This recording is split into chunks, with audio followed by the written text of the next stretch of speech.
Hello welcome to all. तो चलिए आज हम डिस्कस करने वाले बहुत ही इंपॉर्टेंट टॉपिक है आपके पास, chemical classification of matter.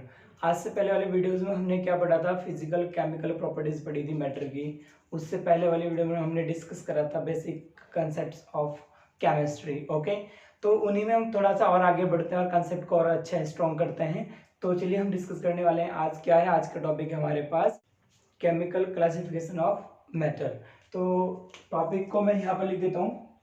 Topic है आपके पास chemical classification of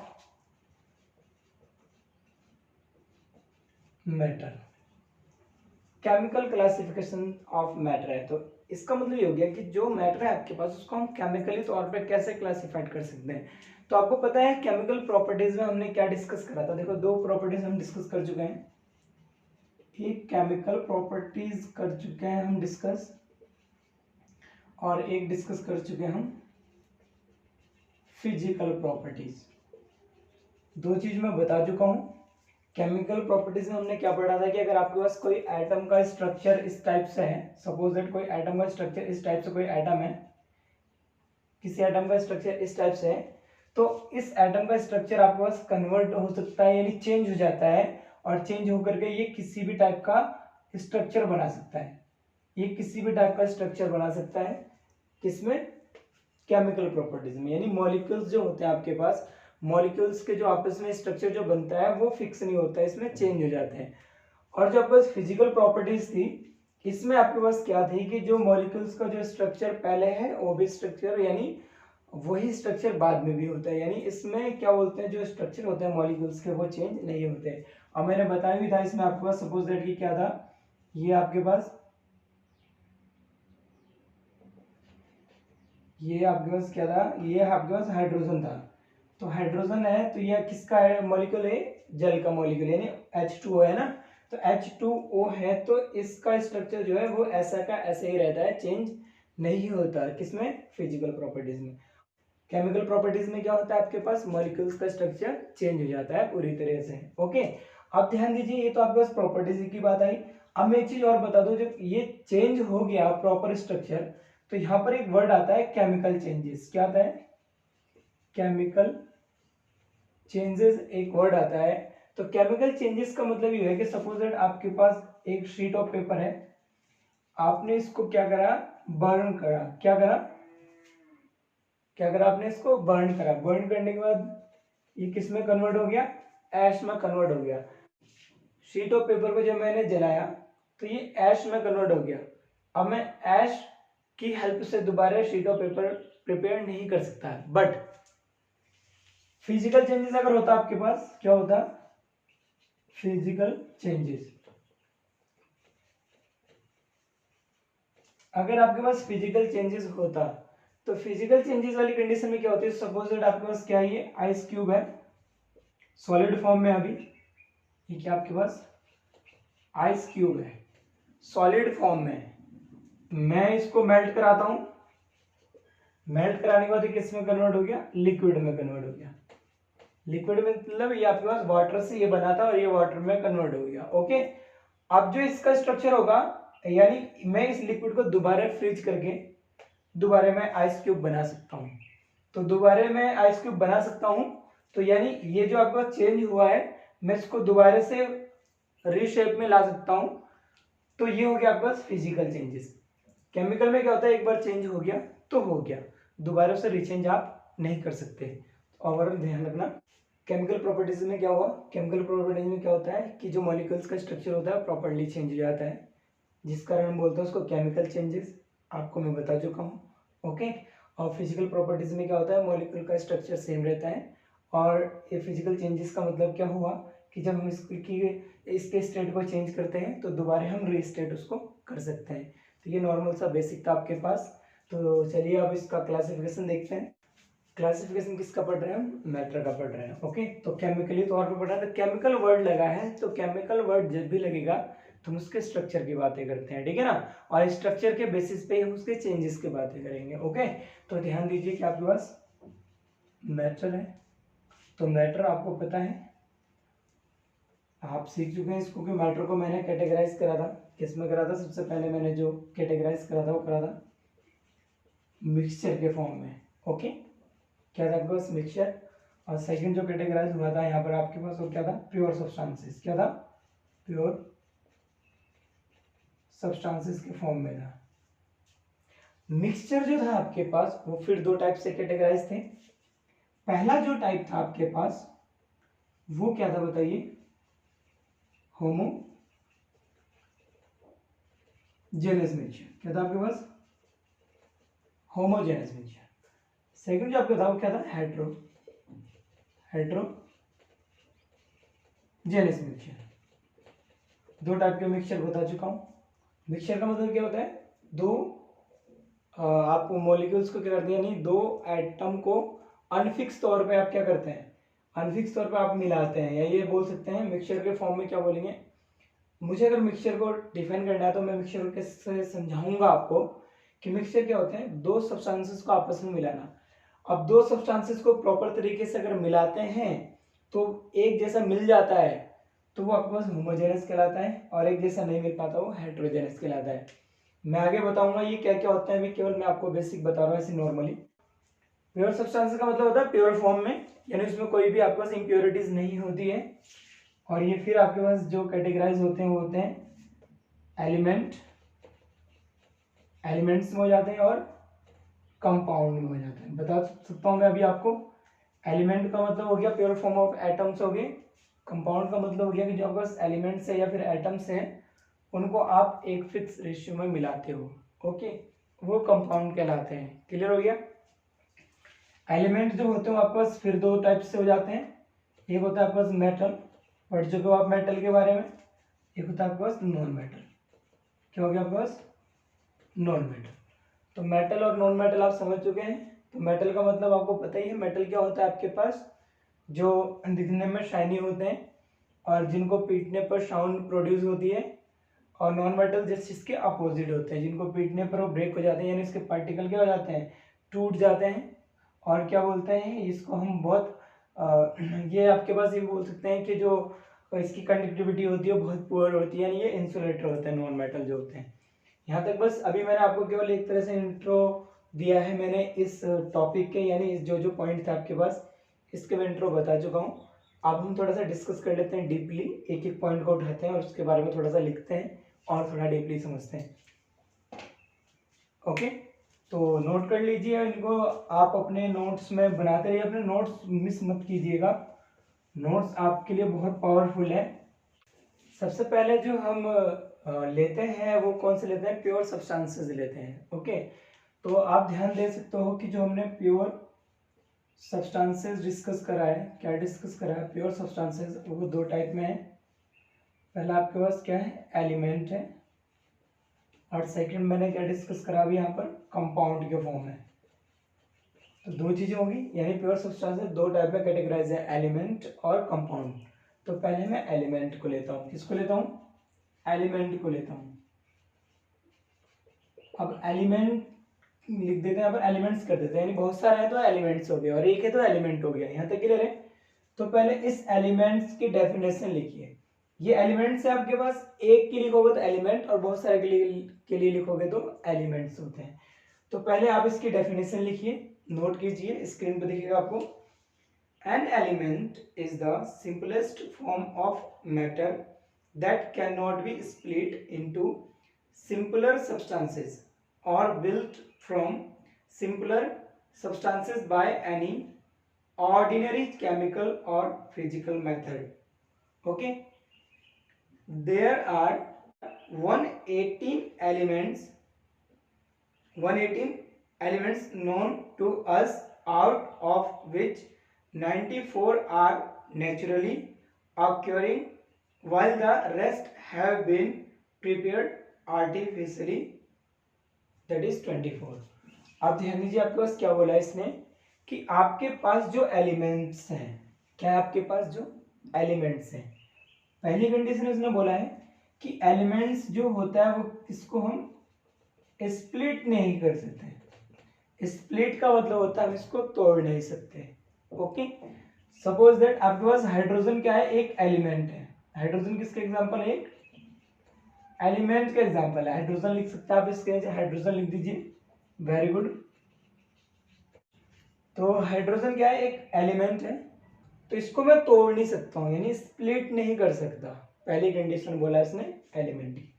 second condition इसने क्या बोला?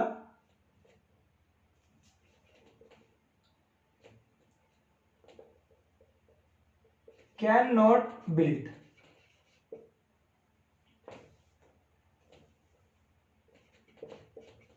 कैन नॉट बिल्ड यानी हम इसको बना भी नहीं सकते। अगर मैं बोलूँ आपको कि हाइड्रोजन बनाओ, तो हाइड्रोजन आप बना सकते हैं, यानी इस एटम को, यानी इस एलिमेंट को आप नहीं बना सकते। ओके, तो यानी ना तो हम उसे बना सकते हैं, ना हम उसको स्प्लिट कर सकते हैं। और बनाने के बाद उसने ये भी बोला था, ना तो हम फिजिकल कंडीशन से बना सकते हैं, ना हम केमिकल कंडीशन से उसको प्रोड्यूस कर सकते हैं, यानी एक तरह से ये नेचुरली है आपके पास।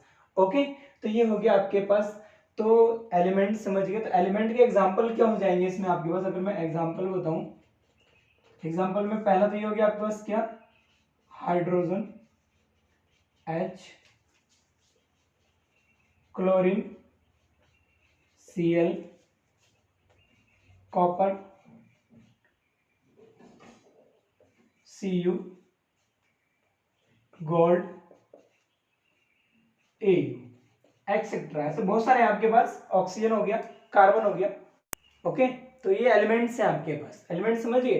तो एलिमेंट्स आपके पास यानी प्योर फॉर्म ऑफ एटम बोल सकते हैं। जैसे एटम ही तो है बस। H क्या है? एटम है। Cl क्या है? एटम है। कॉपर Cu क्या है? एटम है। तो ये हो गया आपके पास। यहां तक समझ में आया? अब ये हो गया आपके पास एलिमेंट्स। अब इसने एक वर्ड और बोला है कि अभी तक अर्थ पे, अभी तक क्या बोला है इसने? अर्थ पर आपके पास क्या बोला कि टोटल आपके पास जो पीरियोडिक टेबल है उसमें टोटल जो एलिमेंट्स हैं पीरियोडिक टेबल में, टोटल एलिमेंट्स कितने हैं? 118, यानी 118 एलिमेंट्स हैं, जिसमें आपके पास जो नेचुरल है, नेचुरल जो एलिमेंट्स हैं आपके पास वो 94 है। नेचुरल एलिमेंट्स जो है वो 94 है। और जो सिंथेटिकल है, सिंथेटिकल एलिमेंट्स जो है आपके पास वो 24 है। यानी 118 में इतने आपके पास नेचुरल है और ये आपके पास सिंथेटिकल है, यानी इसको बनाया गया है खुद। ओके ना? तो समझ गए हो आप एलिमेंट क्या है? एलिमेंट आप बहुत अच्छे से जान चुके हो। एलिमेंट्स के एग्जांपल भी आप समझ गए हैं, और ये भी पता लग गया है कि आपके पास टोटल एलिमेंट्स कितने हैं, कितने उसमें सिंथेटिकल हैं यानी बनाए गए हैं, और कितने उसमें नेचुरल हैं यानी ऑलरेडी पहले से हैं। ओके, तो एलिमेंट्स ये हो गया। अब ध्यान दीजिए, एलिमेंट्स आप समझ गए। अब एलिमेंट्स समझने के बाद मैंने एक चीज और बताया था आपको कि जो आपके पास एलिमेंट है वो फिर कैटेगराइज्ड है किसमें है? मेटल में कैटेगराइज है और नॉन मेटल में कैटेगराइज है। मेटल में कैटेगराइज्ड है और नॉन मेटल में कैटेगराइज्ड है। कौन? एलिमेंट। तो ध्यान दीजिए, सबसे पहले आपके पास इसकी कंडीशन जो ले रहा हूं मैं, मेटल वाली कंडीशन ले रहा हूं, मेटल। ओके, अब मेटल वाली कंडीशन में जो मैं डिस्कस करूंगा यहां पर, तो मेटल में क्या होती है प्रॉपर्टी पता है मेटल की क्या होती है?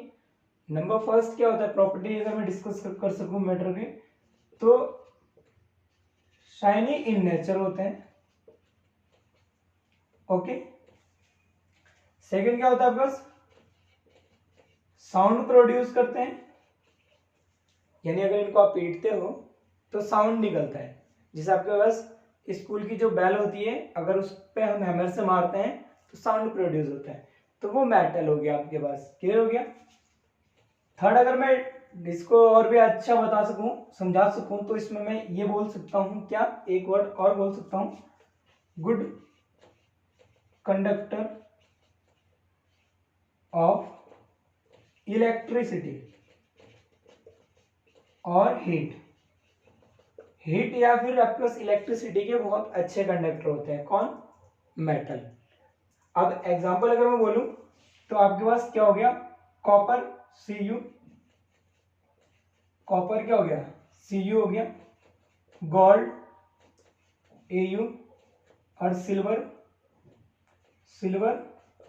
Ag, iron Fe। तो ये आपके पास क्या हो गया, इसके एग्जाम्पल हो गए। तो ये कौन सी कंडीशन आ गई आपके पास, मेटल की कंडीशन आ गई। कौन सी कंडीशन है आपके पास, मेटल की कंडीशन हो गई। अब आपका जो टर्म आता है वो टर्म आता है नॉन मेटल का। किसका टर्म आता है, नॉन मेटल का। ये कंपाउंड ध्यान रखिएगा, इसके बाद कंपाउंड स्टार्ट करते हैं, ठीक है। अब नॉन मेटल वाली कंडीशन कौन सी है आपके पास, नॉन मेटल। क्या बोल रहे हैं इसने, नॉन मेटल। तो नॉन मेटल आप पढ़ चुके हैं 10th क्लास में, मेटल भी आप पढ़ चुके हैं, नॉन मेटल पढ़ चुके हैं। एक बार और समझा देता हूं, बेसिक कंसेप्ट है आपके और अच्छे से क्लियर हो जाएंगे। नॉन मेटल्स में पहली कंडीशन क्या होती है कि आपके पास नॉट शाइनी होते हैं, चमकदार नहीं होते। कुछ नॉन मेटल्स ऐसे भी हैं जो शाइन नेचर शो करते हैं, वो एक्सेप्शंस कहलाते हैं, ओके। मेटल और नॉन मेटल के एक्सेप्शंस होते हैं, ओके। सेकंड जो आपके पास नॉट प्रोड्यूस साउंड। थर्ड है आपके पास क्या होता है, बैड कंडक्टर ऑफ, बैड बोल सकते हैं या फिर पुअर लिख दीजिए यहां पर, पुअर कंडक्टर ऑफ इलेक्ट्रिसिटी और हीट। बहुत ही पुअर कंडक्टर होते हैं, यानी पुअर कंडक्टर मतलब इसमें इलेक्ट्रॉन फ्लो ही नहीं होता, ना हीट फ्लो होगा, ना आपके पास इलेक्ट्रिसिटी प्रोड्यूस, ना इलेक्ट्रिसिटी फ्लो होगी। दोनों में से कोई भी कंडीशन फ्लो नहीं होती यहाँ पर, ठीक है। अब इसका जो अगर मैं एग्जांपल डिस्कस करूंगा इसमें, जैसे इसके एग्जांपल तो ये थे आपके पास, इसका अगर मैं एग्जांपल डिस्कस करूंगा आपके पास, तो सबसे पहले क्या आता है, कार्बन। कार्बन का क्या हो गया, सी। ऑक्सीजन, ऑक्सीजन का O। हाइड्रोजन H हो गया आपके पास, ओके, एक्सेट्रा। तो यहां पर देखिए कुछ जैसे फास्फोरस हो गया आपके पास, क्या है सब क्या है, नॉन मेटल है आपके पास, ओके। कैल्शियम हो गया आपके पास, वो भी क्या आपके पास नॉन मेटल हो गया आपके पास। तो आप ध्यान दे सकते हो कि मेटल और नॉन मेटल में क्या कंडीशन है, यानी कैसे हम उसको कैटेगराइज करते हैं। एलिमेंट्स समझ चुके हैं। एलिमेंट्स का मतलब होता है प्योर फॉर्म ऑफ एटम्स होते हैं। इनको ना तो हम स्प्लिट कर सकते हैं और ना ही हम क्या कर सकते हैं, इसको बिल्ड कर सकते हैं। दोनों में से कोई सी भी कंडीशन अप्लाई नहीं कर सकते। आगे की कुछ कंडीशन में आप डिस्कस करोगे कि वहां पर हम एलिमेंट्स को भी ब्रेक कर सकते हैं, आगे पढ़ोगे जब और थोड़ा हायर स्टडी करोगे। लेकिन वो कुछ कंडीशंस होती है, हम किसी चीज का पता लगाने के लिए हम उसके कुछ कंडीशन के यानी कुछ प्रॉपर्टीज के बारे में डिस्कस करते हैं। उस चीज को अभी फिलहाल मैंने अलग रखा हुआ है, वो मैं बाद में बताऊंगा। तो अभी आप ये ध्यान रखिए कि जो एलिमेंट्स होते हैं वो प्योर फॉर्म ऑफ एटम्स होते हैं। और ये देखिए आपके पास ये कैटेगराइज होते हैं मेटल और नॉन मेटल में, मेटल और नॉन मेटल में। यहाँ तक आप समझ गए हैं। अब यहाँ तक जब आप समझ चुके हैं तो अब थोड़ा सा और आगे चलते हैं। अब आपको जो कंडीशन आती है वो आती है कौन सी वाली, कंपाउंड वाली। सेकंड मैंने डिस्कस कर रहा था यहाँ पर कंपाउंड। एलिमेंट समझ गए आप, एलिमेंट के कैटेगराइज भी समझ गए, नहीं एलिमेंट को कैसे हमने डिवाइड करा है, एलिमेंट्स के बारे में आप बहुत अच्छे से सीख चुके हो। थोड़ा बुक की नॉलेज और ले लीजिएगा और भी अच्छे कंसेप्ट हो जाएंगे आपके। अब आता है आपके पास कंपाउंड्स। कंपाउंड्स कर देता हूँ। कंपाउंड तो एक हो गया, कंपाउंड्स यानी बहुत सारे, यानी बहुत सारों के बारे में बात कर रहे हैं। तो कंपाउंड्स में लिख लीजिए, एक के लिए लिखोगे तो कंपाउंड लगाओगे, बहुत सारे के लिए लिखोगे तो एस लगा दोगे उसमें, बस ये ध्यान रखिएगा। तो कंपाउंड्स में पहले इसकी डेफिनेशन बता दूं मैं आपको। तो डेफिनेशन लिखिए, a compound is a compound बोला, ध्यान रखिए इसलिए मैंने एस नहीं लगाया। A compound is a pure substance made up of 2 or more elements combined in a definite proportion by mass, comma, which could be split by suitable chemical method. Okay, क्या बोला है इसने कि आपके पास जो कंपाउंड है, क्या आपके पास कंपाउंड एक के बारे में बात कर रहा है, कंपाउंड बोला है इसने, ओके। कंपाउंड क्या बोलता है, कंपाउंड कह रहा है कि कंपाउंड जो आपके पास होता है इसमें 2 और मोर देन टू और मोर देन 2 आपके पास क्या होते हैं, एलिमेंट्स होते हैं, वो मिलते हैं और क्या बनाते हैं, कंपाउंड बनाते हैं। और जो कंपाउंड बनाते हैं, बनाने से पहले जो एलिमेंट आप मिलाते हो उसमें वो फिक्स रेशियो में होते हैं। फिक्स रेशियो की कंडीशन है क्योंकि जो कंपाउंड है वो क्या है, प्योर फॉर्म ऑफ सब्सटेंसेस में से है। क्या आपके पास प्योर फॉर्म ऑफ सब्सटेंसेस में से है। तो कंपाउंड में सपोज दैट आपने हाइड्रोजन लिया और प्लस ऑक्सीजन लिया, तो हाइड्रोजन और ऑक्सीजन मिलकर क्या बना दिया इन्होंने, H2O। तो ये हो गया आपके पास H2O हो गया। तो ये बना दिया इन्होंने जल का मॉलिक्यूल बना दिया, लिक्विड बना दिया, वाटर का मॉलिक्यूल। तो ये आपको पता है ये क्या है, वाटर है।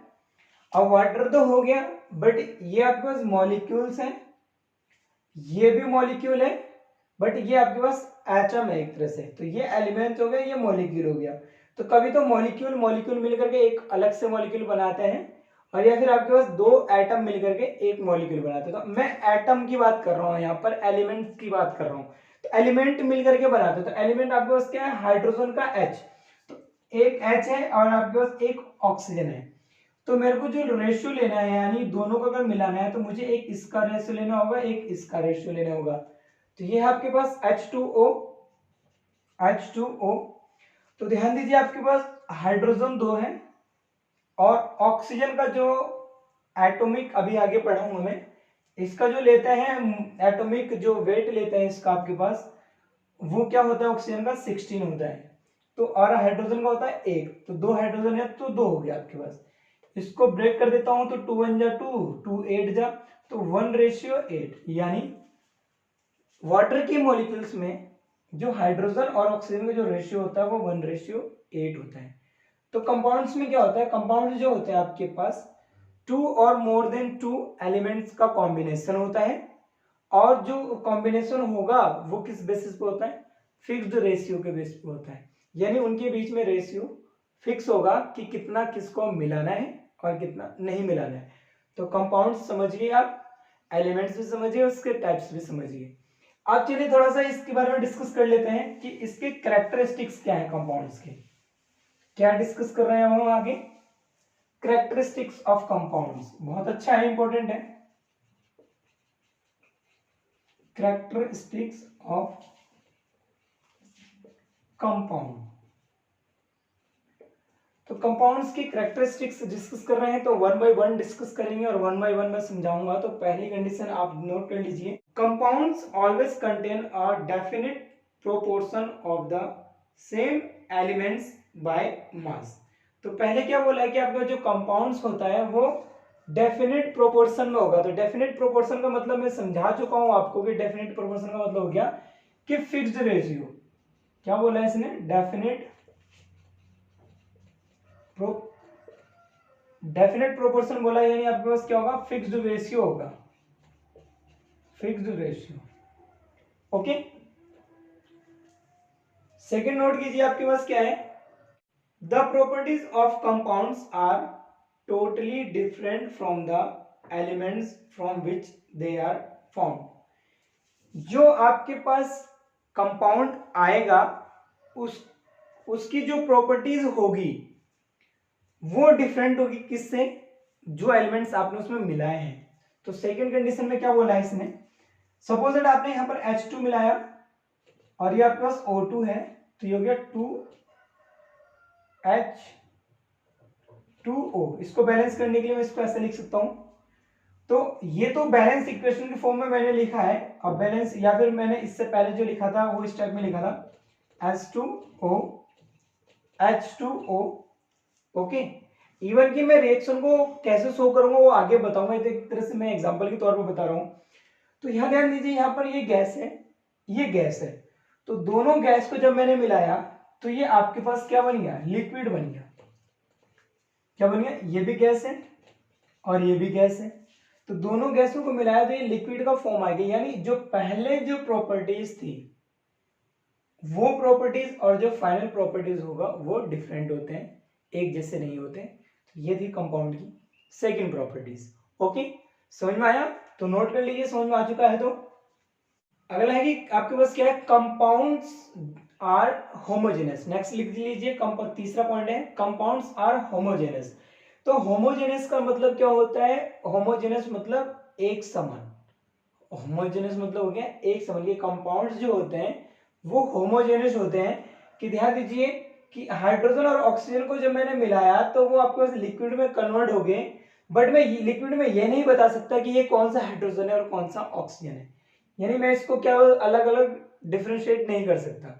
ऐसे आपको अगर मैं बोल दूंगा कि अभी जब मिक्सचर पढ़ाऊंगा तो मैं और समझा सकता हूँ कि वहां पर अगर मैंने क्या लिया, शुगर लिया और मैंने वाटर लिया, दोनों को आपस में घोला, तो आपका जो सॉल्यूशन आएगा उसमें हम डिफ्रेंशिएट नहीं कर सकते इसमें चीनी कौन सी और आपके पास वाटर के मॉलिक्यूल्स कौन से। सेम कंडीशन यहाँ पर भी है, वैसे पढ़ा चुका हूं मैं आपके पास, सॉल्यूशन में बताया था मैंने। ओके, तो यहाँ तक क्लियर हो गया, इसको नोट कर लीजिए। अब थोड़ा सा और आगे चलते हैं, एक और पॉइंट शो करते हैं, चौथा पॉइंट नोट कीजिए। Compounds are broadly classified into inorganic and organic compounds. Inorganic compounds are those which are obtained from non-living sources such as minerals. From example, common salt, marbles, and limestones. Okay. Organic compounds are those which occur in living sources such as plants and animals. They all contain carbon. Full stop. Common organic compounds are oil, wax, fats, etc. एक इसने और condition बता दी है, कौन सी condition बता दी है, last condition यानी fourth जो इसने प्रॉपर्टीज बताई है कंपाउंड्स की, कि जो आपके कंपाउंड्स होते हैं वो दो टाइप से हो जाते हैं। यहाँ पर फिर दोबारा कौन कौन सी कंडीशन बता दी इसने, एक बोला इसने इनऑर्गेनिक और एक बताया इसने ऑर्गेनिक। क्या बताया इसने, ऑर्गेनिक। ऑर्गेनिक में जो आते हैं वो लिविंग थिंग्स आते हैं। लिविंग थिंग्स का मतलब होता है जो सांस लेते हैं, ओके। और नॉन लिविंग थिंग्स पता ये जो इनऑर्गेनिक था ये किस में आया था आपके पास, नॉन लिविंग में। नॉन लिविंग थिंग्स आपके पास, तो लिविंग थिंग्स में आप समझ सकते हो प्लांट्स एनिमल्स वगैरह आ गए आपके पास। इसका एग्जांपल बताया इसने, जैसे आपके वैक्स हो गए, फैट हो गए, तो ये आपके पास क्या है, ऑर्गेनिक आप कंपाउंड्स। तो ये ऑर्गेनिक कंपाउंड से इसके आगे मैं लिख देता हूँ, कंफ्यूज नहीं होना है, ऑर्गेनिक कंपाउंड। और ये क्या हो गया आपके पास, इनऑर्गेनिक कंपाउंड्स। तो ऑर्गेनिक और इनऑर्गेनिक में हम इसको डिफ्रेंशिएट कर सकते हैं। नॉन लिविंग थिंग्स में आपको बता चुका है, ये मार्बल्स हो गया आपके पास, कॉमन साल्ट हो गया आपके पास। तो कुछ कंडीशन आपको ये इनऑर्गेनिक, यानी इनमें आपके पास ये बोल सकता हूँ मैं इनडायरेक्ट, मतलब डायरेक्टली अगर मैं बोलते बोलूंगा तो ये डेड होते हैं, ये डेड कंडीशन होती है और ये आपके पास लिविंग कंडीशन होती है। तो कंपाउंड्स भी डिफरेंशिएट है किसमें किसमें, इनऑर्गेनिक और ऑर्गेनिक में। ओके, तो इसको नोट कर लीजिए। अब थोड़ा और आगे चलते हैं।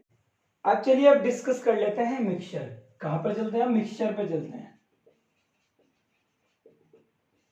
मिक्सचर डिस्कस करते हैं। बहुत अच्छा है आपके पास मिक्सचर, समझिए मिक्सचर मतलब दो सब्सटेंसेस को आपस में मिलाना। तो पहले आप इसकी डेफिनेशन लिख लीजिए, फिर मैं आगे समझा देता हूं इसको। लिखिए, a mixture is a combination of two or more elements or compounds in any proportion so that the components do not lose their identity.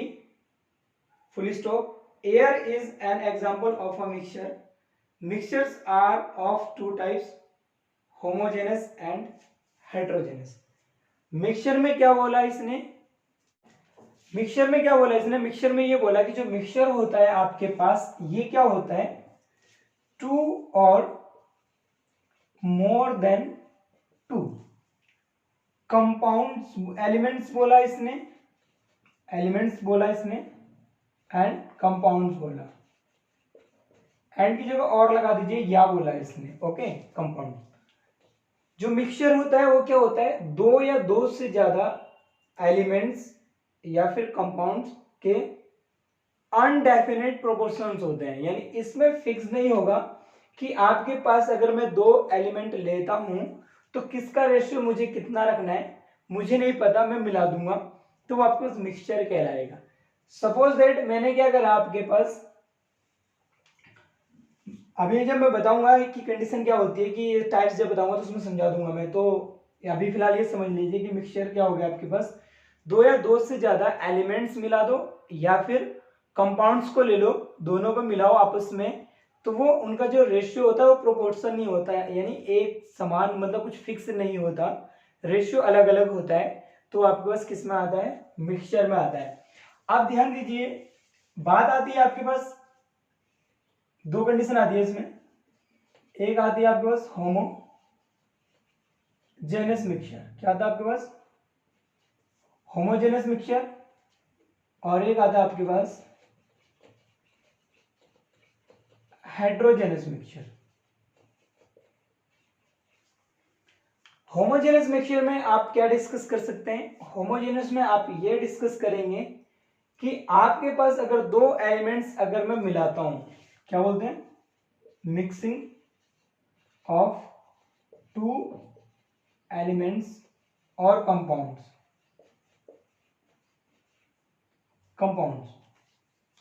Okay, तो होमोजेनस मिक्सचर में मैंने क्या करा? मिक्सिंग ऑफ टू एलिमेंट्स और compound, दो elements या फिर मैंने कंपाउंड्स अगर मैं मिलाऊंगा होमोजेनस में, तो जो इसकी प्रॉपर्टीज आएगी निकल करके, यानी आपके पास जो मिक्सचर आएगा उसमें हम क्या नहीं कर सकते?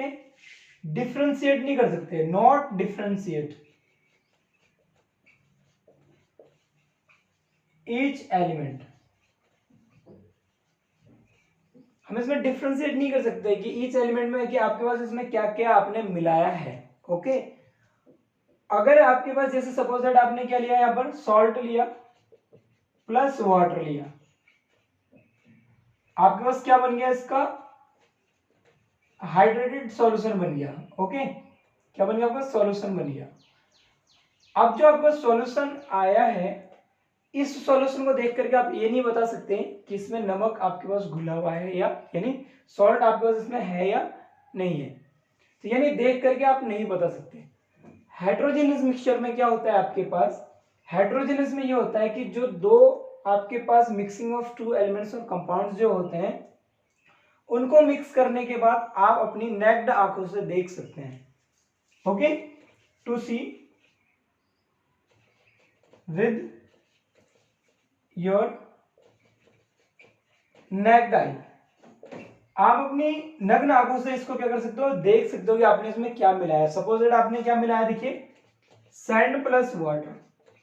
वाटर में आपने सैंड को डाला तो आपके पास क्या आया? यहाँ पर मिक्सचर आया कोई, तो इस मिक्सचर में आप सैंड को अलग से देख सकते हैं और वाटर को आप अलग से देख सकते हैं, तो ये हो गया आपके पास हेट्रोजेनस।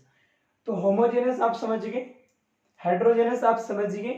तो होमोजेनस और हेट्रोजेनस में ज्यादा कोई डिफरेंस नहीं है, बस फर्क इतना ही है कि जो आपके पास होमोजेनस मिक्सचर होता है, इसमें जो एलिमेंट्स और जो कंपाउंड्स आप डिसॉल्व कराते हैं, ओके, तो वो कैसा हो जाता है? प्रॉपर एक तरीके से घुल जाता है प्रॉपरली, यानी मिक्सिंग हो जाता है अच्छे तरीके से, और इसमें ऐसा नहीं हो पाता। ओके, तो बस यही है आपके पास क्या? हेट्रोजेनस मिक्सचर, और ये हो गया आपके पास होमोजेनस मिक्सचर। तो नोट्स बना लीजिए प्रॉपर तरीके से, कोई प्रॉब्लम होती है तो आप अपनी प्रॉब्लम को हम तक जरूर सेंड कर सकते हैं। ओके, उम्मीद है आपको ये वीडियो अच्छी लगी होगी। वीडियो अच्छी लगी है तो चैनल को सब्सक्राइब कर लीजिएगा, जिससे कि आप लोगों को नोटिफिकेशन मिलती रहे और हमेशा हम आप लोगों के साथ बने रहें। थैंक यू सो मच इस वीडियो को देखने के लिए।